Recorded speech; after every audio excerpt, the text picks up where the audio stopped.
नमस्ते। अक्षय नवमी, जिसे आंवला नवमी भी कहा जाता है, हिंदू धर्म में एक बहुत ही पवित्र और महत्वपूर्ण त्योहार है। यह हर साल कार्तिक मास के शुक्ल पक्ष की नवमी तिथि को मनाई जाती है। अक्षय नवमी का महत्व। अक्षय का अर्थ है जो कभी क्षय न हो, जो कभी नष्ट न हो। अक्षय फल। ऐसी मान्यता है कि इस दिन किए जाने वाले दान, पुण्य, पूजा पाठ, शुभ कार्यों का फल कभी समाप्त नहीं होता, बल्कि कई गुना होकर वापस मिलता है। इसलिए इसे बहुत ही शुभ माना जाता है। युग का आरंभ। कुछ पौराणिक मान्यताओं के अनुसार द्वापर युग का आरंभ इसी तिथि से हुआ था। आंवले के वृक्ष का महत्व। अक्षय नवमी पर आंवले के वृक्ष की पूजा का विशेष महत्व है, इसलिए इसे आंवला नवमी भी कहते हैं। भगवान विष्णु का वास। धार्मिक मान्यताओं के अनुसार आंवले के वृक्ष में भगवान विष्णु और माता लक्ष्मी का वास होता है। माना जाता है कि कार्तिक मास की नवमी से लेकर पूर्णिमा तक भगवान विष्णु आंवले के पेड़ पर निवास करते हैं। इसी दिन आंवले के पेड़ की पूजा करने से सुख, समृद्धि, अच्छी सेहत और मनोकामनाओं की पूर्ति होती है। अब हम जानेंगे पूजा विधि के बारे में। स्नान। सुबह जल्दी उठकर स्नान आदि करें।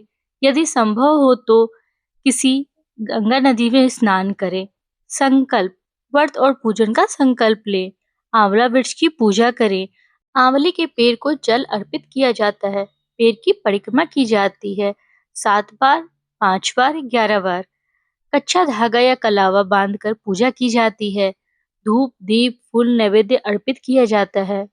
इस दिन आंवले के वृक्ष के नीचे परिवार के साथ भोजन करना विशेष रूप से शुभ माना जाता है। दान का महत्व। इस दिन दान करना बहुत ही पुण्यदायक माना जाता है। अन्न, वस्त्र, धन आदि का दान करने से अक्षय पुण्य की प्राप्ति होती है।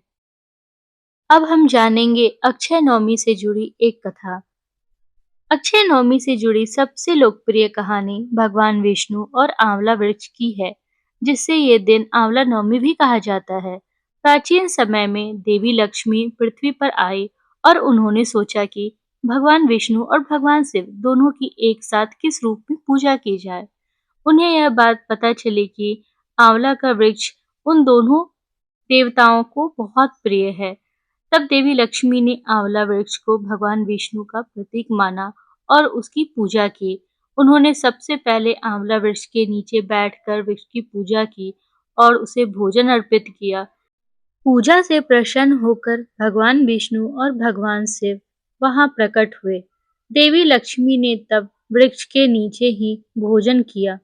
तभी से यह माना जाता है कि जो व्यक्ति कार्तिक शुक्ल नवमी के दिन आंवला वृक्ष की पूजा करता है और उसके नीचे बैठकर भोजन करता है, उसे विष्णु और शिव दोनों का आशीर्वाद मिलता है और उसे अक्षय पुण्य की प्राप्ति होती है।